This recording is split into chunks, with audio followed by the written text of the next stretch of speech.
एक मित्र ने लिखा है, हम जब आपके सानिध्य में रहते हैं, जो भी आप बताते हैं वो काफ़ी कुछ समझ भी पड़ता है। ऐसा लगता है हम सब कुछ को डील कर सकते हैं, कोई उलझन नहीं।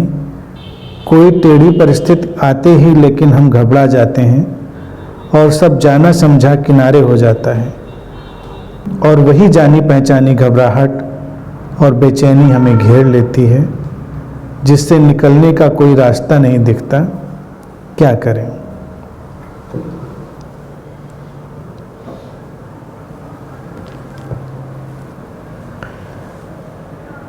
मुख्यतः तो होता क्या है, यहाँ पर रहने में और यहाँ से दूर होने में उसको समझने की ज़रूरत है, उस अंतर को। कोई भी चीज़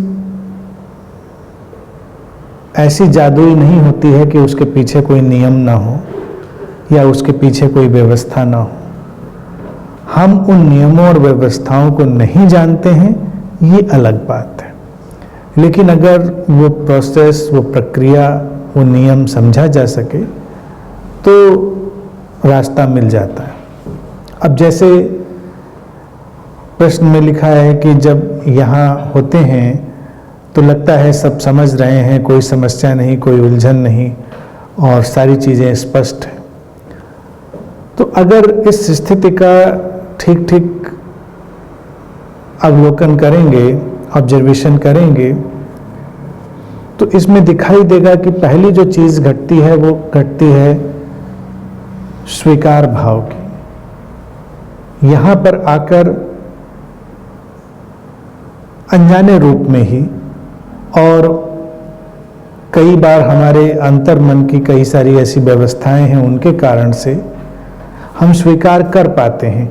हमको सब आश्वस्त करता हुआ लगता है, हमको सारी चीज़ें सहयोग करती हुई लगती हैं, तो हम अपने होने का, जीवन की परिस्थितियों का, सारी बातों का पूरा स्वीकार कर लेते हैं।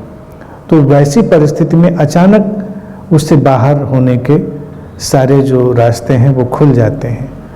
और दूसरी चीज़ जो घटती है वो निश्चित रूप से घटती है अपने में श्रद्धा और अस्तित्व में श्रद्धा, एक ट्रस्ट, जो कि आमतौर से जब व्यक्ति अकेले होता है तो उस श्रद्धा को मेंटेन नहीं रख पाता, उसको बनाए नहीं रख पाता है।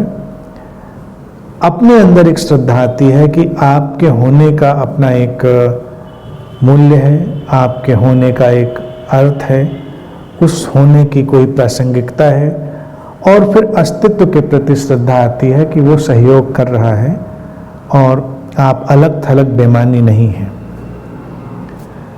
श्रद्धा के बाद जो तीसरी अंतर्दृष्टि जाने अनजाने भीतर पैदा होती है वो है इंटरकनेक्टेड होने का भाव, अंतर संबंधित होने का भाव। तो उसमें हमारा अलग थलग होने का जो एहसास है वो हट जाता है। अनंत की जगह हो या कोई भी ऐसी ऊर्जा क्षेत्र की जगह हो, वहां पर जैसे कोई व्यक्ति प्रवेश करता है तो उसको जो अच्छा लगता है वो अच्छा इसीलिए लगता है कि वो अपने को कनेक्टेड अनुभव कर पाता है, या ठीक अर्थों में कहें संबंधित और अंतर संबंधित अनुभव कर पाता है। उसका जो अलगाव का भाव है, अकेलेपन का भाव है, वो हट जाता है। और ये तीनों स्थितियां मिलकर मैं समझता हूँ कोई भी चमत्कार करने में सक्षम है।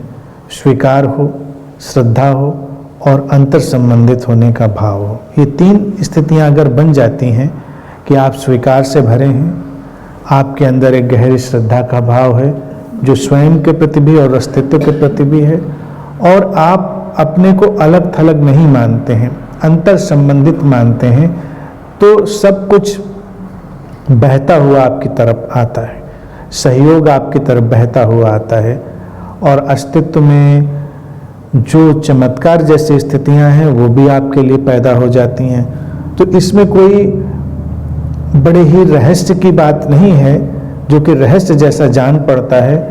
और ऐसा भी नहीं है कि मेरे पास आने पर हम किसी मैजिकल एटमॉस्फेयर या ऐसी किसी चमत्कारिक ऊर्जा के संपर्क में आ जाते हैं कि सब जाना हुआ लगता है।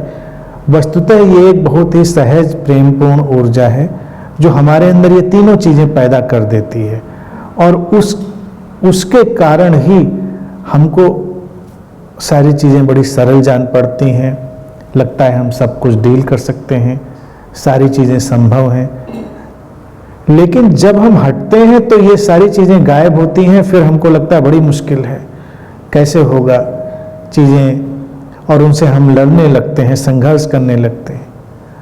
अब अगर उसको तार्किक रूप से भी देखें कि आप लड़ाई लड़ें, परिस्थिति तो जैसी है वैसी ही है, उसको आप स्वीकार करें तब भी परिस्थिति जैसी है वैसी ही है। स्वीकार हमेशा आपको शांत कर देता है।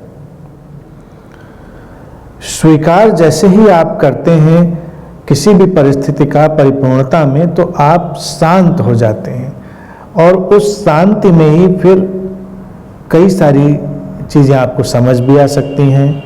आपके अंदर से आपकी अंतःप्रज्ञा, आपका इंट्यूशन, आपका सहज बोध जो है वो भी जाग सकता है। लेकिन जब आप बेचैनी में होते हैं तो एक उथल पुथल की स्थिति है जो कि कुछ भी ठीक ठीक देखने के लिए हमको तैयार नहीं करती, बल्कि सारी चीज़ें उस समय ब्लर्ड हो जाती हैं, धुंधली हो जाती हैं। तो स्वीकार इसलिए बहुत ही आवश्यक चीज़ है। घटना, दुर्घटना, बीमारी, अच्छी बुरी कैसी भी परिस्थिति हो, स्वीकार के साथ ही रास्ते खुलने लगते हैं। और फिर श्रद्धा, ट्रस्ट, वो बहुत महत्वपूर्ण चीज़ है। श्रद्धा का अर्थ है ना किसी में श्रद्धा। आमतौर से लोग श्रद्धा किसी में करके ही चलते रहे हैं। वो भी एक उपाय रहा है, क्योंकि कई बार सीधे सीधे व्यक्ति अपने में श्रद्धा या अस्तित्व में श्रद्धा नहीं कर पाता। तो अगर कहीं भी कोई श्रद्धा करता है तो बुराई नहीं है। आप देखें पूरे विश्व में, भारत में, हर जगह कहीं कोई इष्ट में से श्रद्धा कर रहा है, तो कहीं गुरु में, तो कहीं भगवान में। पेड़ पौधे, पत्थर, नदियों में भी लोग श्रद्धा कर रहे हैं। श्रद्धा के अनंत अनगिनत रूप हैं, लेकिन हर श्रद्धा अंतिम रूप से आत्मश्रद्धा ही है, जीवन के प्रति श्रद्धा है। ट्रस्ट, जीवन के प्रति श्रद्धा, ट्रस्ट का अर्थ है कि जीवन अपने आप में ही एक ऐसी व्यवस्था है जो आपको सहयोग करती है। अब कोई कहीं देखिए, कहीं भी जाता है, चाहे गुरु हो, इष्ट हो, मंदिर हो, मस्जिद हो, गिरजा हो, श्रद्धा से वो क्या करना चाहता है? जो वो अपना श्रद्धा का भाव वहाँ रखता है, वो उससे सहयोग और सहायता की ही अपेक्षा करता है कि अगर हमारे अंदर श्रद्धा का भाव होगा तो हम तक एक खास किस्म का सहयोग आएगा, सहायता आएगी, जीवन में सरलता पैदा होगी। लेकिन यही श्रद्धा अगर अपने मौलिक रूप में हो तो वो पूरे जीवन के प्रति होती है, और तब पूरा जीवन ही सहयोग करने वाला बनता है। और तीसरी सबसे अंतिम बात है जिससे हर व्यक्ति पीड़ित होता रहा है, वो है अलग थलग होने का। अलग थलग कुछ है नहीं, तकनीकी रूप से कुछ नहीं है। अगर हम इस भाव में गहरे उतरते चले जाएं तो जो चमत्कारों का पूरा जगत है उसमें यहीं से एक्सेस होती है। 5 तत्वों से मिलकर हमारा शरीर बना है, उन्हीं तत्वों के इधर उधर परिवर्तन से पूरा जगत बना है। तो जो ऐसे विज्ञान को भी जानते हैं अंतर संबंधित होने को, वो किसी भी तत्व को कहीं से भी सक्रिय करके कोई भी चीज कहीं भी कर सकते हैं। वो वैज्ञानिक रूप से उसमें महारत हासिल करनी पड़ती है, तो हमको बड़ा चमत्कारिक जान पड़ता है। लेकिन हम वो महारत ना भी हासिल करें, जो खास किस्म की विधा है, फिर भी उन तत्वों का आपसी सहयोग और संबंध तो हमेशा सक्रिय है ही। तो हम अलग थलग नहीं हैं, हर तरफ से एक जोड़ है, और उस जोड़ से हमारी तरफ सहायता आ रही है। अब कोई कहे कि हमें कोई सहायता नहीं चाहिए, कोई सहयोग नहीं चाहिए, तो ये बात नितांत रूप से झूठ है। व्यक्ति जीवन में है तो उसको सहायता भी चाहिए, सहयोग भी चाहिए। सांस हम ले रहे हैं तो सहायता और सहयोग के लिए ही ले रहे हैं कि ऑक्सीजन जाएगी तो शरीर को सहयोग करेगी जाने में, चलने में। तो सहायता और सहयोग की जो आकांक्षा है वो गैर आध्यात्मिक नहीं है।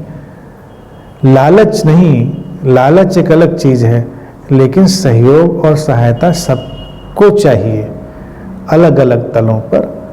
तो उसके लिए जब हम पूरी तरह खुल जाते हैं तो अपने आप वो आने लगती है, उसमें कोई अड़चन नहीं रह जाती। तो मुझे लगता है अगर इन 3 बातों को समझ ले कोई, जो कि अनंत में या मेरे सानिध्य में आसानी से घट जाती हैं, तो कहीं भी घट सकती हैं, किसी भी परिस्थिति में घट सकती हैं, उसमें कोई भेद नहीं है।